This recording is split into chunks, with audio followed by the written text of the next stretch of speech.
Library Krishna, the Supreme Personality of Godhead Chapter 27 Prayers by Indra, the King of Heaven. When Krishna saved the inhabitants of Vrindavana from the wrath of Indra by lifting Govardhana hill, a Sarabi cow from Goloka Vrindavana, as well as King Indra from the heavenly planets, appeared before him. Indra, the King of Heaven, was conscious of his offense before Krishna, therefore he stealthily appeared before him in a secluded place. He immediately fell down at the lotus feet of Krishna, although his own crown was dazzling like sunshine. Indra knew about the exalted position of Krishna because Krishna is the master of Indra, but he could not believe that Krishna could come down and live in Vrindavana among the cowherd men. When Krishna defied the authority of Indra, Indra became angry because he thought that he was all in all within this universe and that no one was as powerful as he. But after this incident, his false, puffed-up prestige was destroyed. Being conscious of his subordinate position, he appeared before Krishna with folded hands and began to offer the following prayers. "My dear Lord," Indra said, "being puffed up by my false prestige, I thought that you had offended me by not allowing the cowherd men to perform the Indra Yajna, and I thought that you wanted to enjoy the offerings that were arranged for the sacrifice. I thought that in the name of the Govardhana sacrifice you were taking my share of profit, and therefore I mistook your position. Now by your grace I can understand that you are the Supreme Lord, the Personality of Godhead, and that you are transcendental to all material qualities. Your transcendental position is Vishuddha-sattva, which is above the platform of the material mode of goodness, and your transcendental abode is beyond the disturbance of the material qualities. Your name, fame, form, qualities, paraphernalia and pastimes are all beyond this material nature, and they are never disturbed by the three material modes. Your abode is accessible only for one who undergoes severe austerities and penances and becomes completely freed from the onslaught of material qualities like passion and ignorance. If someone thinks that when you enter within this material world you accept the modes of material nature, he is mistaken. The waves of the material qualities are never able to touch you, and you certainly do not accept them when you are present within this world. Your lordship is never conditioned by the laws of material nature. My dear Lord, you are the original father of this cosmic manifestation. You are the supreme spiritual master of this cosmic world, and you are the original proprietor of everything. As eternal time, you are competent to chastise offenders. Within this material world there are many fools like me who consider themselves to be the Supreme Lord or the all-in-all within the universe. You are so merciful that without accepting their offenses you devise means so that their false prestige is subdued and they can know that you, and no one else, are the Supreme Personality of Godhead. My dear Lord, you are the Supreme Father, the Supreme Spiritual Master and the Supreme King. Therefore, you have the right to chastise all living entities whenever there is any discrepancy in their behavior.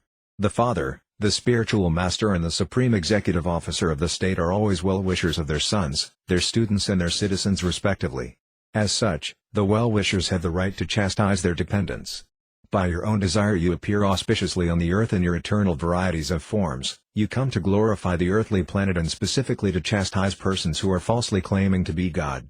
In the material world there is regular competition between different types of living entities to become supreme leaders of society, and after being frustrated in achieving the supreme positions of leadership, foolish persons claim to be God, the Supreme Personality.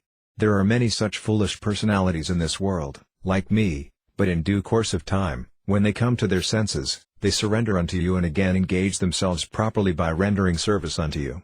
And that is the purpose of your chastising persons envious of you. My dear Lord, I committed a great offense unto your lotus feet, being falsely proud of my material opulences, not knowing your unlimited power. Therefore, my Lord, kindly excuse me, because I am fool number one. Kindly give me your blessings so that I may not act so foolishly again. If you think, my Lord, that the offense is very great and cannot be excused, then I appeal to you that I am your eternal servant. You appear in this world to give protection to your eternal servants and to destroy the demons who maintain great military strength just to burden the very existence of the earth. As I am your eternal servant, kindly excuse me. My dear Lord, you are the Supreme Personality of Godhead. I offer my respectful obeisances unto you because you are the Supreme Person and the Supreme Soul. You are the son of Vyāsadeva, and you are the Supreme Lord, Krishna, the Master of all pure devotees. Please accept my prostrated obeisances. You are the personification of supreme knowledge. You can appear anywhere, according to your desire, in any one of your eternal forms. You are the root of all creation and the Supreme Soul of all living entities. Due to my gross ignorance, I created a great disturbance in Vrindavana by sending torrents of rain and a heavy hailstorm. I acted out of severe anger caused by your stopping the sacrifice which was to be held to satisfy me. But, my dear Lord, you are so kind to me that you have bestowed your mercy upon me by destroying all my false pride. I therefore take shelter of your lotus feet.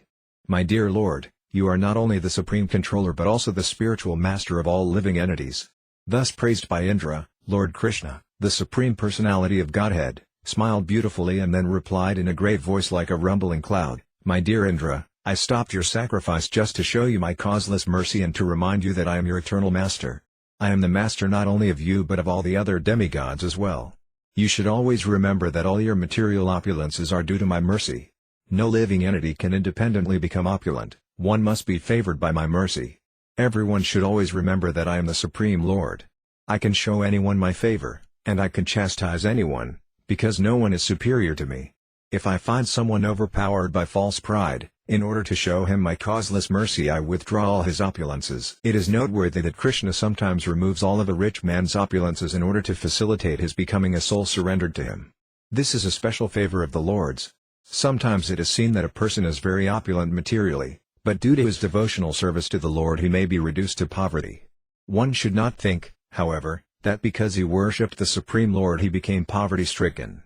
The real purport is that when a person is a pure devotee but at the same time, by miscalculation, wants to lord it over material nature, the Lord shows his special mercy by taking away all material opulences until at last he surrenders unto the Supreme Lord.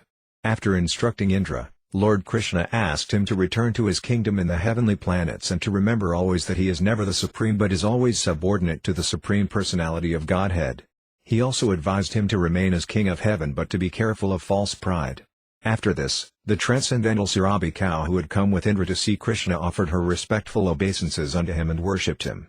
The Surabhi offered her prayer as follows: "My dear Lord Krishna, you are the most powerful of all mystic yogis because you are the soul of the complete universe, and only from you has all this cosmic manifestation taken place. Therefore, although Indra tried his best to kill my descendant cows in Vrindavana, they remained under your shelter, and you have protected them all so well. We do not know anyone else as the Supreme, nor do we go to any other god or demigods for protection.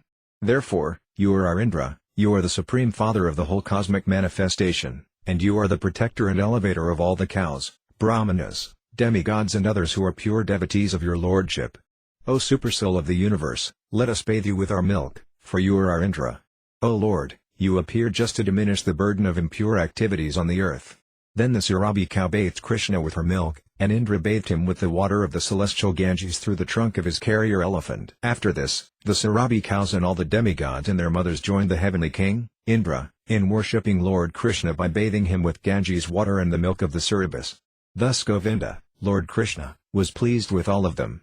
The residents of all higher planetary systems, such as Gandharvaloka, Vidyadaraloka, Siddhaloka, and Karanaloka, all combined and glorified the Lord by chanting his holy name as their wives and damsels danced with great joy.